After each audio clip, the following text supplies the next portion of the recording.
네, 안녕하세요. 클레어입니다. 네, 루트 컨설팅 송춘이라고 하고요. 오늘 마지막 디브리핑 진행해 보겠습니다. 네, 지난 5월에 다녀온 ATD25 디브리핑과 관련해서 저희가 지금까지 벌써 3편의 영상이 업로드가 되었습니다. 1편 같은 경우는 저희 출국하기 전에 트랙별로 좀 공개된 세션들을 보면서 거기에서 주요 키워드들을 좀 추출해서 분석해보는 그런 시간들을 좀 가져봤고요. 그걸 통해서 트렌드가 이런 거이지 않을까라는 걸 좀 예측해보는 그런 영상이었습니다. 2편은 다녀온 직후에 저희가 들었던 세션뿐만 아니라 엑스포까지 전반적인 오버뷰와 후기를 나누는 그런 영상이었고요. 가장 최근에 올라온 3편 같은 경우에 우리 초이님이 리더십 트랙과 관련해서 디브리핑을 좀 진행을 해드려 봤습니다. 혹시라도 아직 못 보신 분들이 계시다면 시간 내서 보시면 좋을 것 같습니다. 자, 오늘은 시리즈의 마지막 편입니다. 제가 리더십 못지않게 또 관심이 많은 분야이기도 하고 또 많은 프로젝트를 진행을 하고 있다 보니까 역시나 관심이 많습니다. 그래서 OD 관점으로 디브리핑을 해보려고 합니다. 자, OD 많이 들어보셨던 분들도 계실 수 있는데요. OD가 무엇인지를 HRD 3대 영역으로 좀 이야기를 드려보려고 합니다. HRD 3대 영역 하면 혹시 떠오르는 게 있으신가요? 바로 개인 개발, 경력 개발, 조직 개발입니다. 잘 알고 계신 분들도 계시겠지만 잠시 좀 정리를 드려보면 개인 개발 같은 경우는 구성원이 내가 업무를 하는 데 있어서 필요한 역량을 좀 개발하고 필요하면 조직에서 좀 지원해주는 이게 바로 개인 개발이고요. 경력 개발은 구성원이 커리어 목표를 설정하고 커리어 패스를 나아가는 데 있어서 개인 차원의 노력과 조직 차원의 지원을 의미합니다. 마지막 조직 개발이 바로 OD입니다. OD. 이 조직 개발이 바람직한 조직의 성과를 만들어내기 위해서 필요한 조직 차원의 개발이라는 부분을 좀 포함하게 되는데요. 저희가 그 사전 분석 영상에서 좀 보여드렸던 자료였어요. 이 자료들을 좀 보시면 지난 3년간의 ATD IC에서 다뤘던 트랙들의 변화 추이를 보실 수가 있거든요. 구동의 1위가 리더십 트랙입니다. 그리고 그 뒤를 이어서 올해 같은 경우에는 경력 개발, 그리고 퓨처 레드니스, 교수 설계와 같은 부분이 있었는데요. HRD 3대 영역 중에 개인 개발과 경력 개발에 대한 부분은 좀 보이는데 정작 조직 개발, OD는 어디에 있을까요? 안 보입니다. 왜일까? 제가 워낙에 또 조직 개발에 관심이 많아서 이런 궁금증이 생겼을 수도 있는데 조직 개발이라는 게 결국은 조직의 성과를 극대화하기 위해서 여러 가지 차원에서 인풋을 넣고 변화를 만들어내는 거잖아요. 근데 제가 이번에 ATD25의 여러 세션들을 좀 참여하면서 느낀 거는 모든 세션의 내용이 OD랑 연결이 되어 있구나. 그리고 내가 연결하려고 마음 먹으면 다 연결할 수 있겠다라는 생각이 들 정도로 모두 이 조직 개발과 좀 연계가 되어 있다는 생각이 들었습니다. 그래서 저는 오늘 디브리핑을 특별한 어떤 트랙 중심이 아니라 제가 들은 세션들을 조직 개발 차원에서는 어떻게 활용할 수 있을까? 라는 관점에서 소개를 해드리고 디브리핑을 해드려 보려고 합니다. 자, 제가 오늘 조직 개발과 연결해서 소개해드릴 세션은 이 5가지의 세션입니다. 신뢰 촉진제, 혁신의 과학, 관계지능, 지능적 실패를 통한 성장 실현, 사일로로 넘어서기 위한 3가지 전략, 이 5가지의 세션인데요. 하나씩 소개를 드려볼게요. 첫 번째 세션은 에이미 에드먼슨의 메인 스테이지 세션이었습니다. 주요 내용은 이런 거였어요. 지능적 실패. 뒤에서 설명을 좀 드리겠지만 이 지능적 실패는 우리가 적극적으로 받아들이고 이 실패를 통해서 학습을 해서 조직 차원의 성장과 혁신을 만들어가자라는 그 내용이 좀 주요 내용이었습니다. 두 번째 세션은 신뢰 촉진제라는 세션이었어요. 신뢰라는 것을 우리가 그냥 가치적인 걸로 생각하기 쉬운데 측정 가능한 시스템으로 구축할 수 있다라는 부분이었습니다. 그래서 이게 어떤 시스템인지도 뒤에서 좀 더 이야기를 드려보겠습니다. 세 번째 세션은 조직 성과를 높이기 위해서 여러 다른 요인들도 있지만 그 중에서도 관계라는 것이 중요하다. 그래서 관계지능을 활용하는 방법을 제시를 했습니다. 네 번째 세션은 팀 간, 조직 간의 사일로적인 사고에서 좀 더 전체 최적화 관점의 시스템적 사고로 전환하는 방법, 그리고 그러한 워크숍을 진행하기 위해서 활용해 볼 만한 여러 가지 워크숍 툴도 소개를 한 세션이었고요. 마지막 세션은 혁신, 필수적이잖아요. 이 혁신을 가로막는 장애물을 우리가 어떻게 해결해서 혁신을 촉진할 것인가에 대한 조직 차원의 조직 문화 조성 전략을 소개한 세션이었습니다. 이 5가지 세션을 한번 지금부터 제가 소개를 해드려 볼 건데, 저는 이렇게 좀 정리를 해봤어요. 이 5가지 세션으로 성과를 만들어내는 조직 문화를 위해서 필요한 3가지를 정리를 해봤습니다. 정리했을 때 이렇게 나왔어요. 신뢰, 협업, 혁신입니다. 근데 이 3가지가 따로 떨어져 있는 게 아니라 신뢰가 구축되면 협업이 잘 일어나고요. 신뢰와 협업이 가능하면 혁신이 가능해진다라는 구조로, 이런 좀 선순환 구조로 볼 수 있지 않을까? 그래서 제가 5가지의 세션과 전체적인 저희 어떤 조직 개발에 대한 지식을 좀 접목을 해서 하나의 이런 구조로 좀 만들어 봤고요. 오늘 제가 소개해드리는 디브리핑은 이 구조 안에서 이야기를 드려보도록 하겠습니다. 네, 우리 신뢰가 구축된 조직 풍토를 만들기 위해서 지능적 실패가 무엇인지부터 좀 이해할 필요가 있을 것 같아요. 에드먼슨이 실패에 대해서 3가지의 종류를 소개를 했는데, 첫 번째는 기초적인 실패입니다. 기초적인 실패는 이런 거예요. 단순 실수, 그리고 부주의로 인해서 나오는 실패. 우리가 실패를 포용해야 된다라고 해서 이런 베이직한 실패까지 포용하는 것은 아니다. 이건 절대 일어나서는 안 되는 실패다라고 굉장히 강조를 해서 이야기를 했습니다. 2번째는 복합적 실패예요. 이 복합적 실패는 기초적인 실패보다는 좀 더 여러 요인이 동시에 작용해서 발생하는 실패이기는 하지만 미리 우리가 예측하고 완화할 수 있는 실패다. 마지막으로 지금 말씀드리고자 하는 지능적 실패에 대한 개념이 나옵니다. 이 지능적 실패를 the right kind of wrong 이라고 표현을 하면서, 우리가 새로운 시도나 탐색을 하거나 도전을 하는 과정에서 어쩔 수 없이 나오는 실패들을 바로 이 지능적 실패라고 이야기를 하면서, 이 지능적 실패는 줄이기보다는 오히려 좀 장려하고 그것을 시도한 것에 대해서 격려해주고 축하해주는 문화가 필요하다.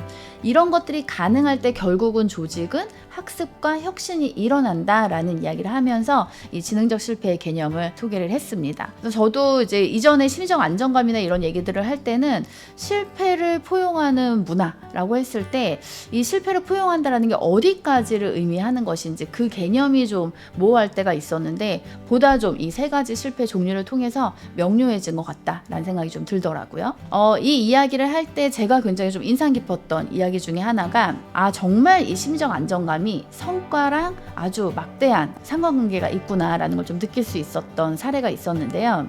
이 에드먼슨이 이제 초창기에 연구를 할 때 이제 가설을 세우잖아요. 그래서 심리적 안정감이 높으면 실패율이 낮을 것이다 라는 가설을 세우고 연구를 했는데, 하다 보니까 반대인 거예요. 심리적 안정감이 높을수록 실패율이 더 높더라는 거예요. 그래서 왜 그러지? 굉장히 당황하면서 들여다보니까, 심리적 안정감이 높은 조직은 아주 작은 실패나 실수까지도 솔직하게 말할 수 있는 어떤 분위기나 문화가 있기 때문에 겉으로 보기에는 실패율이 매우 높아 보일 수밖에 없었던 거죠.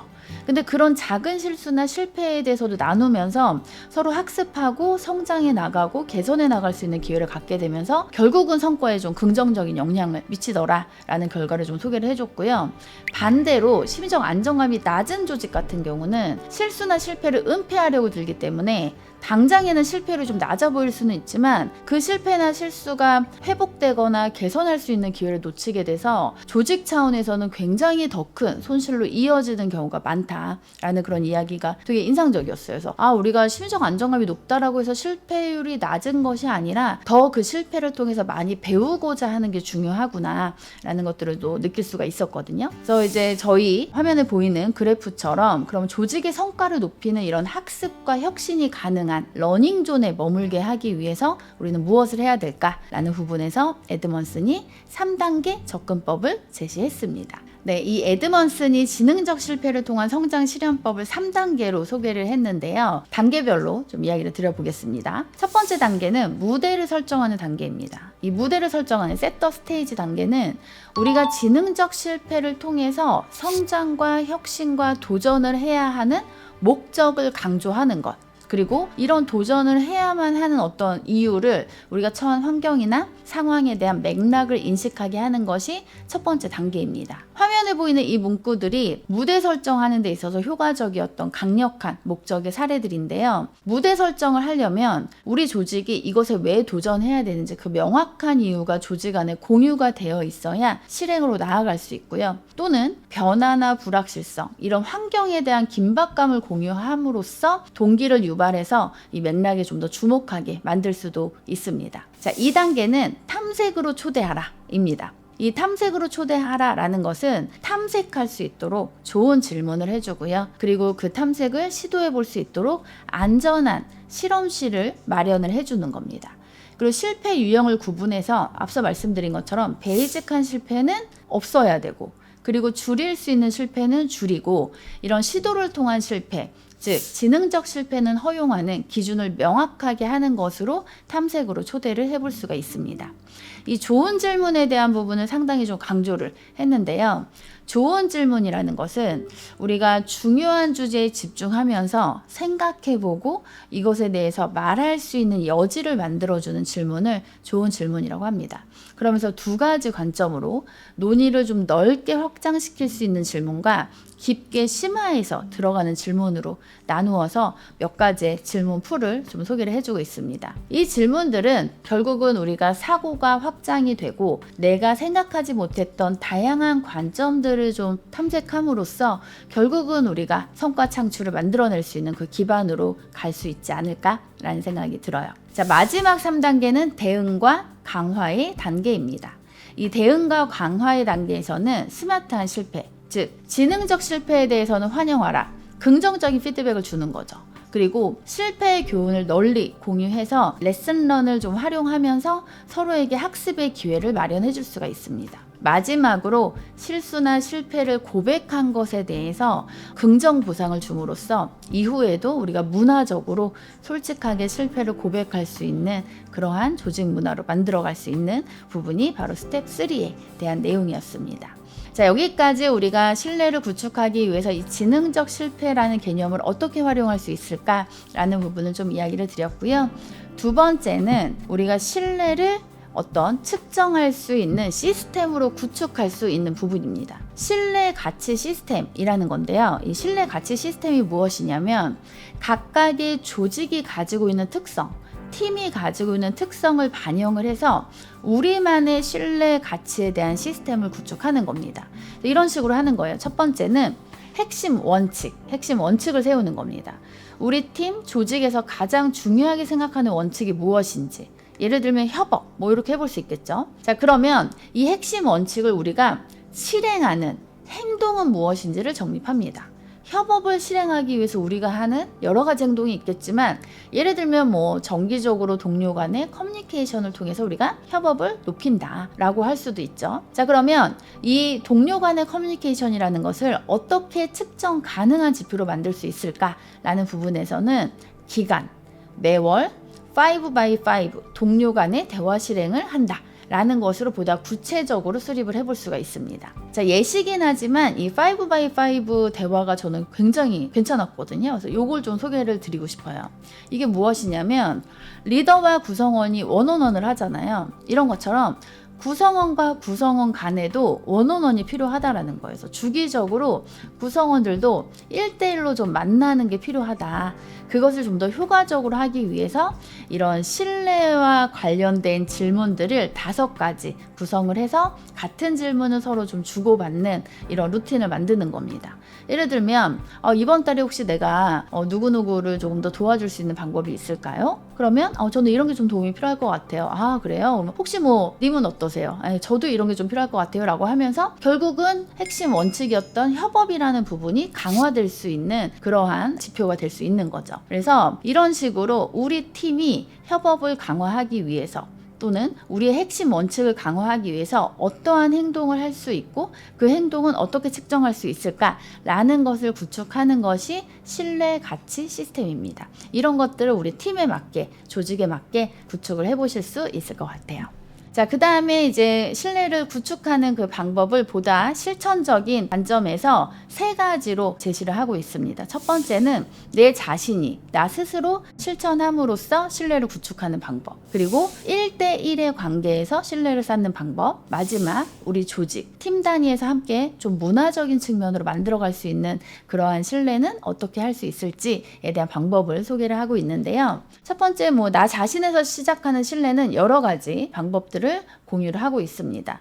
이 중에 관계 계좌의 신뢰 예금 쌓기라는 게 있는데, 이 예금이라는 게 우리가 많이 이미 잔고가 쌓여 있으면 거기에서 일부를 출금하더라도 버틸 수 있는 힘이 생기잖아요. 그런 것처럼 우리가 신뢰라는 것도 평소에 많이 쌓아 놓으면 일하다가 혹시라도 서로 신뢰가 좀 부딪히거나 깨지는 상황이 생기더라도 기존에 쌓아둔 예금이 있기 때문에 버틸 수 있다라는 거예요. 그래서 평소에 이런 일관성 있는 태도라든지 뭔가 내가 놓치고 있는 부분을 확인한다라든지 경청을 통해서 이런 관계 계좌에 신뢰 예금을 쌓아두는 것. 이게 이제 개인 차원에서 할 수 있는 노력 중에 하나로 공유가 되고 있었습니다. 1대1 관계에서 할 수 있는 방법은 이런 게 있었어요. 1대1로 섣불리 내가 뭔가 조언을 하거나 피드백을 주는 것이 아니라 혹시 좀 다른 관점에서의 이야기도 좀 들어보시겠어요? 이렇게 좀 조심스럽게 접근하는 이런 것들도 상대방을 좀 존중하고 신뢰하고 있다라는 것에 대한 표현으로 활용을 해볼 수 있다라는 부분이 있었고요.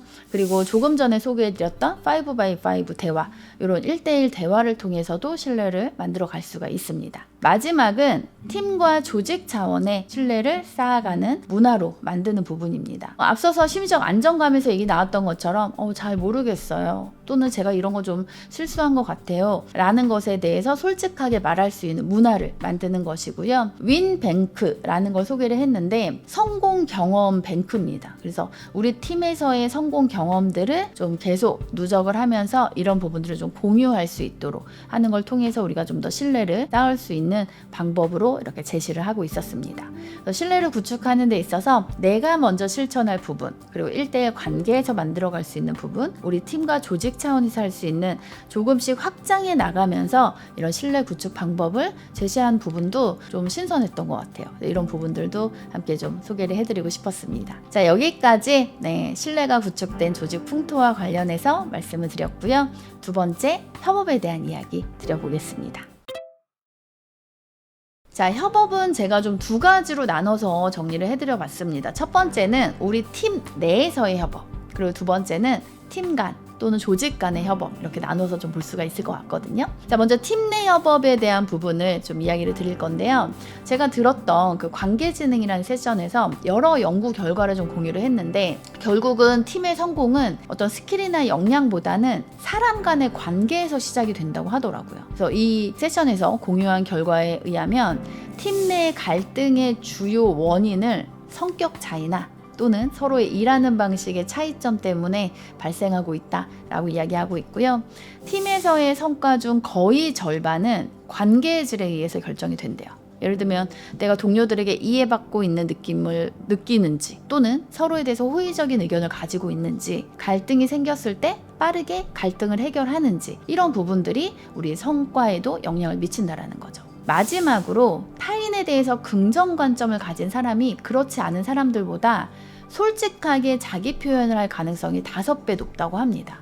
결국은 우리가 팀 내에서 함께하는 사람들에 대해서 긍정 관점을 가지면 팀 내에서 솔직한 내 의견을 말할 수 있게 되고, 이것이 앞서 우리 심리적 안정감에서 봤던 것처럼 결국은 우리의 성과에도 긍정적인 영향을 미치기 때문에 이 부분도 상당히 좀 중요한 부분으로 볼 수가 있습니다. 해서 팀 성과는 팀 내의 관계와도 강한 상관관계를 가지고 있다라는 것을 소개를 했었고요. 그러면 이렇게 팀 성과에 주요한 영향을 미치고 있는 팀 내 관계를 어떻게 우리가 점검하고 좀 높일 수 있을까라는 부분에서 관계 레이더라는 걸 소개를 했는데, 요거 좀 신선했습니다. 방법은 어떤 거냐면, 머릿속으로 나와 함께 일하는 팀원 또는 나랑 같이 업무적으로 좀 엮여있는 이해 관계자들을 떠올리면서 각 관계를 플러스, 제로, 마이너스로 분류를 하는 거예요. 플러스 관계는 예상하실 수 있죠. 신뢰가 형성된 아주 이상적인 그런 상태가 플러스 관계입니다. 그래서 이 플러스 1 안에 해당되는 팀원들의 이름을 적어보는 거예요. 그리고 중립은 신뢰라고 하기엔 좀 애매하고, 그렇다고 뭔가 좀 그렇지 않다고 하기도 좀 애매한, 요게 이제 중립의 단계입니다. 중립의 단계. 자, 마지막 마이너스는 생각만 해도 뭔가 불편하고 스트레스의 원인이 되는 관계라고 한다면 마이너스 관계에다가 이렇게 이름을 적는 거죠. 이렇게 현재 우리 팀원들을 바탕으로 해서 플러스, 제로, 마이너스를 좀 분류를 한 다음에 마이너스 관계에 집중을 하는 거예요. 그래서 마이너스 관계를 보면서 왜 이 사람과 내가 좀 마이너스지? 라는 것들에 대해서 한번 좀 생각해보고 메모해보고 이걸 좀 개선하려면 어떤 걸 좀 해봐야 될까? 라는 것들도 좀 고민해볼 수 있는 그런 툴로 좀 활용을 해볼 수가 있습니다. 그래서 이 도구는 우리의 기존의 어떤 진단 도구처럼 5431 정량평가는 아니지만 그래도 내가 좀 이렇게 돌아보면서 관계를 좀 점검해보고 개선 방향을 정립해볼 수 있는 툴이 아닐까라는 생각이 들어요. 그래서 뭔가 정기적으로 우리가 이것을 아주 공개적으로 제가 누구랑은 마이너스고요, 플러스고요 말하기는 좀 불편하겠지만 좀 각자 팀원들이 팀 내 관계를 스스로 점검해보는 그런 도구로는 활용해보실 수 있지 않을까라는 생각이 듭니다. 두 번째로 팀 내 어떤 이런 관계에 대해서 점검을 좀 해봤다면 이제 상대방과 소통을 하고 협업하는 부분에서 내가 어떻게 행동해야 되는가라는 부분에서 화면과 같은 그림을 좀 보여줬는데요. 재밌었습니다. 우리가 누구나 다 알고는 있잖아요. 근데 이게 딱 이제 그림으로 정리가 되니까 또 신선하더라고요. 보면은 우리 눈에 보이는 것은 행동이잖아요. 근데 결국 그 행동을 하는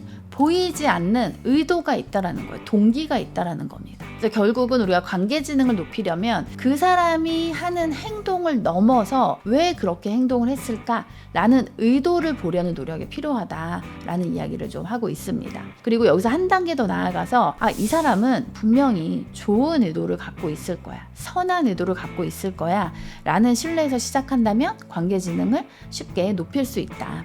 근데 한번 생각해 보시면 좋을 것 같아요. 내가 누군가의 행동을 보고 이 사람 왜 이렇게 행동하지? 뭔가 선한 의도가 있을 거야. 긍정적인 의도가 있을 거야 라는 생각을 평소에 좀 얼마나 하시는지, 또는 이해가 되지 않는다. 그 의도가 도저히 내가 떠올리기가 어렵다라고 했을 때 다가가서 혹시 어떤 의도에서 어떤 생각에서 그렇게 행동을 했는지를 확인해보는 그런 노력들은 좀 하고 있는지라는 걸 좀 떠올려 보신다면 우리가 팀 내에서 관계지능을 높이기 위해서는 그 사람의 행동만 보는 것이 아니라 의도에 대해서도 한번 생각해보고 모르겠다면 그걸 한번 물어보는 이런 노력들을 통해서 우리가 마이너스에서 제로로, 제로에서 플러스로 이동해 나갈 수 있지 않을까라는 생각이 듭니다. 네, 이제는 팀을 넘어서 팀 간, 조직 간 협업 강화를 위해서 우리가 무엇을 생각하고 행동해야 되는지를 소개를 드려보겠습니다. 그 사일로 극복 전략이라는 세션에서 보여줬던 그림인데 재밌지 않나요?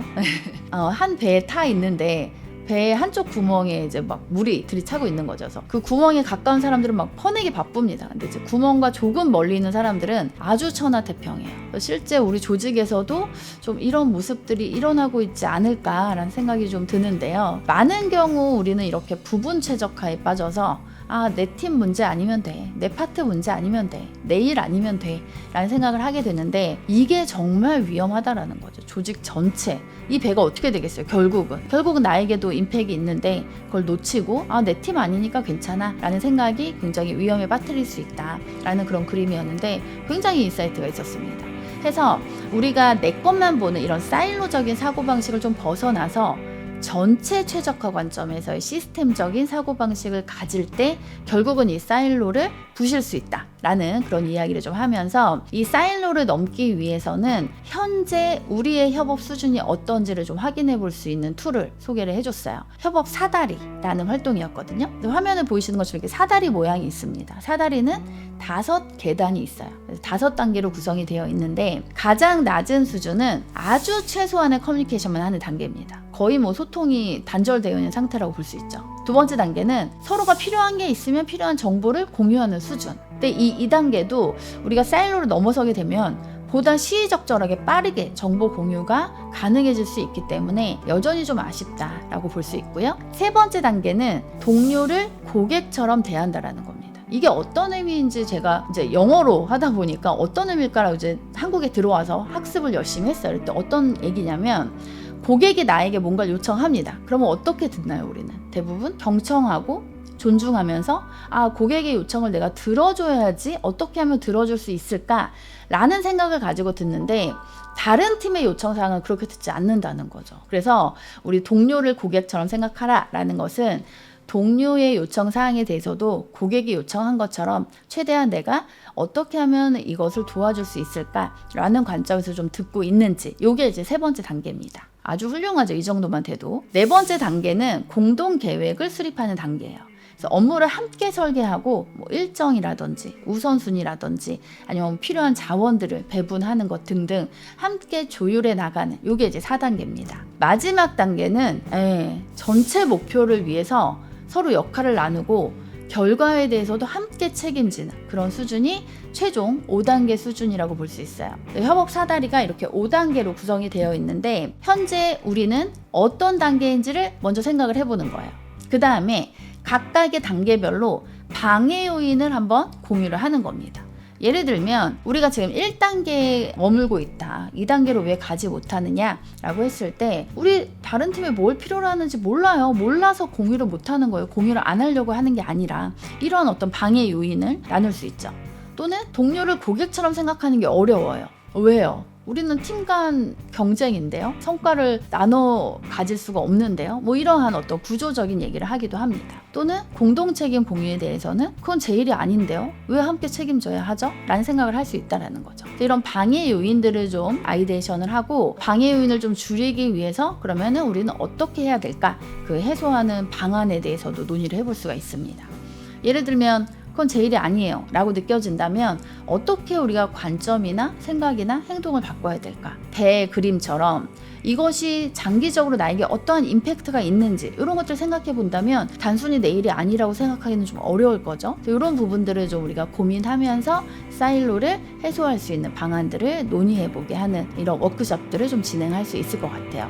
그러니까 결국은 방해 요인을 개선하기 위한 우리의 행동, 생각 등을 아이데이션 하기 위한 이런 사다리와 같은 활동들을 좀 활용해 보실 수 있고요. 또 한 가지 소개해드리고 싶은 방법론은 역장 분석과 빙산 모델 두 가지를 조금 합쳐서 제가 좀 재구성을 했습니다. 그래서 어떻게 좀 활용을 해볼 수 있냐면 먼저 우리의 목표를 설정합니다. 예를 들면 두 팀 간의 협업 강화 뭐 이렇게 하실 수가 있겠죠. 자, 그리고 나서 4가지로 힘의 어떤 force를 식별을 하는데 이런 식으로 하는 거예요. 세로축은 가시적인 요인과 비가시적인 요인으로 구분합니다. 그래서 빙산 위에 눈에 보이는 요인들, 그리고 눈에 보이지 않지만 분명히 영향을 미치는 요인들로 좀 구분을 해서 아이데이션을 하고요. 가로축으로는 좌측에는 협업을 촉진하는 요인, 우측에는 협업을 방해하는 요인으로 나눠서 이렇게 아이데이션을 하게 됩니다. 그리고 이 나온 아이디어들을 좀 공유를 하면서 이 중에 정말 우리에게 임팩트가 강하다라고 보여지는 그 힘에 투표를 해서 최종 어떠한 것들에 우리가 좀 집중할 건지를 선정해서 각각의 액션 플랜을 수립하는 형태로도 워크숍을 좀 진행을 해보실 수가 있는데요. 여기에서 강조했던 부분은 어떤 거냐면 방해 요인에 집중하라고 합니다. 방해 요인에. 왜냐하면 사일로는 결국은 벽이거든요. 그래서 이 벽을 허무는 게 이제 사일로를 해소하는 건데 벽을 쌓고 있는 게 지금 우리가 아이디어를 냈던 방해물들인 거죠. 그래서 결국은 이 방해물을 제거하게 되면 벽은 허물어지기 때문에 그것이 훨씬 더 효과적이다라는 의미로 해석을 해볼 수가 있었습니다. 이렇게 우리가 팀 간, 조직 간의 협업을 좀 강화하기 위한 워크숍의 방법론으로 활용해 볼 수 있는 것들을 좀 소개를 해드려 봤습니다. 자, 두 번째는 사일로 극복을 위해서 우리가 해볼 수 있는 두 번째 방법, 바로 이노베이션, 혁신입니다. 혁신. 왼쪽 사진을 보시면 휠 레이스를 하는데 모두가 네모난 모양의 휠을 굴려요. 근데 유일하게 모서리를 깎아서 둥근 휠을 굴리는 사람이 있습니다. 자, 이 사람들을 보고 주변 사람들은 어떻게 하나요? 저렇게도 돼? 왜 저래? 저거 이상해 라는 반응을 보이지만 결국은 혁신은 이런 기존의 틀을 의심하는 것에서 출발이 되고요. 새로운 아이디어는 기존의 것을 좀 다르게 볼 때 혁신이라는 게 일어날 수 있다. 그래서 결국은 협업은 다르게 보기 위해서 우리가 다양한 배경, 경험, 관점을 가진 구성원들과 소통을 통해서 가능하다라는 이야기를 하면서 이런 혁신에 대한 이야기도 나누고 있었습니다. 자, 이렇게 해서 저희 신뢰와 협업에 대한 이야기를 드렸는데요. 혁신으로 한번 넘어가 보겠습니다. 앞서서 우리 협업에서도 혁신에 대한 이야기가 나오긴 했지만 제가 들었던 세션 중에 The Science of Innovation이라는 세션에서 창의성과 혁신의 관계를 설명을 합니다. 이전에 저희가 후기 영상에서도 제가 창의성과 혁신에 대한 이야기를 짧게 좀 드렸었는데 창의성은 우리가 새로운 아이디어를 떠올리는 힘, 하고 이제 뭔가 번뜩이는 그런 통찰들이 창의성이라면 혁신은 그 아이디어를 실행하게 만들어서 결국은 수익을 창출하게 하는 것이 혁신이라는 거예요. 그래서 창의성은 그러니까 아이디어를 생성하기 위해서 돈을 쓰고요. 혁신은 그 아이디어를 통해서 돈을 만들어낼 수 있는, 요게 바로 혁신이다라고 하면서 이렇게 비교해서 설명을 해줬습니다. 정리를 해보면 창의성은 우리가 성과를 만들어내는 어떤 씨앗이라면, 혁신은 그것을 키워서 수확해 나가는 과정으로 볼 수가 있을 것 같아요. 결국은 혁신을 하려면 그러면 창의성이 선행되어야 하는데, 창의성이라는 것은 어떻게 키울 수 있느냐라는 부분, 물론 타고나는 부분도 있지만 우리가 노력을 통해서 충분히 창의성을 높일 수 있습니다. 그래서 아하 모먼트를 만드는 5가지 방법을 공유를 하는데, 1번부터 5번까지 내용을 한번 살펴보시면 앞서서 우리가 협업이나 신뢰에서 나왔던 이야기들이 중복이 되어 있어요. 예를 들면 협업 파트에서 나왔던 다양성을 활용하는 부분이라거나, 아니면 신뢰의 조직 문화에서 나왔던 심리적 안정감, 이 부분이 혁신 파트에서도 역시나 강조되고 있습니다. 그 외에는 뭔가 강점을 발휘할 수 있는 프로젝트에 좀 배치를 한다거나, 아니면 아이데이션을 하기 전에 가벼운 두뇌 게임을 통해서 창의성을 자극하는 부분, 또는 적응적 사고 도구와 같은 이 스캠퍼와 같은 이런 도구들을 활용해서 창의성을 좀 떠올릴 수 있다라는 부분으로 방법들을 제안을 하고 있습니다. 자, 근데 이 창의성이 아이디어에만 머물면 결국은 혁신이 되지 못합니다. 그래서 어떻게 하면 혁신으로 만들 수 있을까? 결국은 실행을 해야 되는 거거든요. 그래서 실행하는 부분에 있어서 디자인 싱킹이라는 개념이 워낙에 유명하죠. 잘 아실 텐데, 이 디자인 싱킹의 루프를 빠르게 5일 동안 집중적으로 도는 워크숍 방식을 소개를 합니다. 디자인 스프린트라고 하는데 5일간 하는 걸, 월요일부터 금요일까지. 그래서 요일별로 이 디자인 싱킹의 한 단계씩을 완료해 나가는 겁니다. 그래서 월요일에는 목표 설정을 하고요. 그리고 전문가의 의견을 수렴하는 거를 월요일날 완료. 그리고 화요일은 그렇게 나온 내용들을 바탕으로 해서 아이디어를 내고, 아이디어를 서로 합치고 결합하고 이런 리믹스 작업을 통해서 디벨롭을 시키는 아이데이션을 진행합니다. 그리고 수요일에는 그 중에 최고의 아이디어를 선정하고 스토리보드를 작업하는 거고요. 목요일에는 실제 그 스토리보드를 기반으로 해서 프로토타입을 제작을 해서, 마지막 금요일에는 실사용자를 대상으로 테스트와 디벨롭을 진행하는 이러한 프로세스로 좀 진행이 되는데, 기존의 디자인 싱킹에 비해서 훨씬 더 집중적으로 짧은 시간에 진행이 되기 때문에 리스크를 보다 좀 줄일 수 있고요. 훨씬 더 많은 것들을 빠르게 시도할 수 있다는 부분에서 실행력을 높일 수 있는 방법 중에 하나가 아닐까라는 생각이 듭니다. 자, 마지막 3번째는 혁신을 가능하게 하는 조직 문화 구축 전략입니다. 성과가 높은 조직들을 살펴보면요, 사업 전반에 걸쳐서 혁신 문화를 구축할 가능성이 5배 높다고 합니다. 이 혁신 문화라는 게 그럼 과연 무엇이냐라는 부분에서는 4가지 요소를 이야기하고 있습니다. 협업, 실패 감수, 심적 안정감, 포용과 소속감, 요 4가지인데요. 전혀 새롭지가 않죠, 여러분. 앞에 신뢰와 협업의 문화와도 계속해서 좀 연결이 됩니다. 그래서 제가 이 3가지의 키워드가 계속해서 선순환 구조로 돌아갈 때 혁신도 가능해지고 신뢰도 가능하고 협업도 가능하다라는 말씀을 좀 드렸던 부분인데요. 사실은 이 4가지가 있다고 해서 바로 혁신이 일어나지 않죠. 왜냐하면 혁신은 창의성 곱하기 실행이거든요. 그 말인즉슨 둘 중에 하나라도 제로가 되면 혁신은 일어나지 않는다라는 겁니다. 그래서 혁신적인 조직 문화를 실행력으로 높이기 위해서는 결국 내가 실행을 해야 된다라는 부분인데, 어떻게 실행할 수 있을까?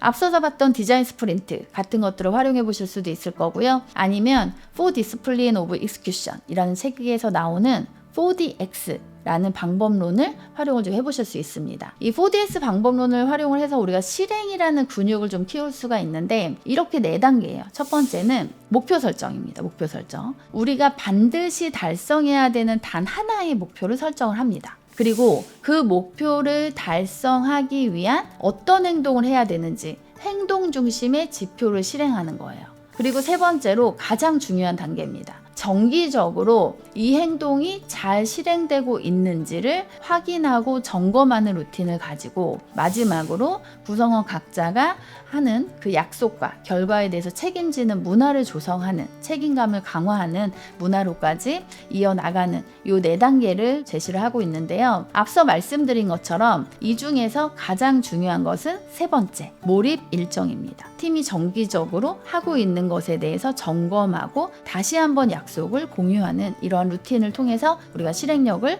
꾸준히 이어나갈 수 있습니다. 자, 여기까지 해서 제가 3가지 조직개발 관점에서 ATD 주요 세션들의 내용을 좀 정리를 해드려 봤습니다. 첫 번째는 신뢰가 구축된 조직 풍토. 이것은 우리 조직에 맞는 방법을 선택해서 실행해 보세요 라는 부분이에요. 예를 들면 지능적 실패 3단계에서 우리 곧 성과 공유를 할 테니 이 성과 공유에서 서로의 실패의 교훈을 좀 공유하면서 뭔가 학습의 기회를 가져보자 라는 것으로 적용해 보실 수 있을 것 같고요. 두 번째는 신뢰가치 시스템을 구축해 보시는 거예요. 우리에게 가장 중요한 핵심 원칙이 무엇이고 그 핵심 원칙을 실행하기 위한 행동은 무엇인지, 이 행동을 어떻게 측정할 수 있을지 지표를 설정하는 우리만의 신뢰 가치 시스템을 구축해 보시는 겁니다. 마지막 3번째는 신뢰 구축을 위해서 개인 단에서 할 수 있는 노력, 1대1로 관계적인 부분에서 할 수 있는 노력, 조직 차원에서 할 수 있는 노력으로 구분해서 해당되는 그 액션 풀들 제가 아까 보여드렸습니다. 그래서 그 내용들 중에서 한번 선별적으로 실행해 보시면 어떨까 싶어요.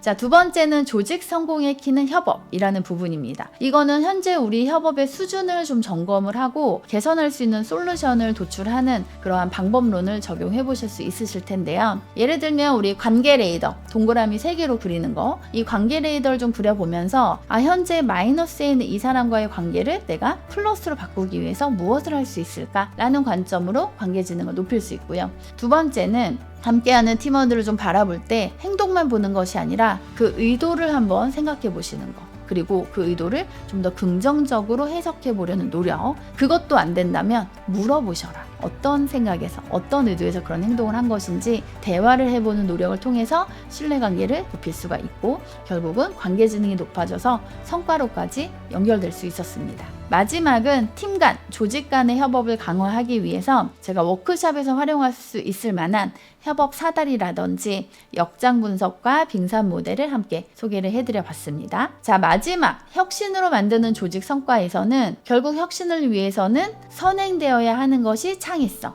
그리고 그 창의성을 실행해 나갈 때 우리가 혁신이 가능하다라는 말씀을 드렸죠.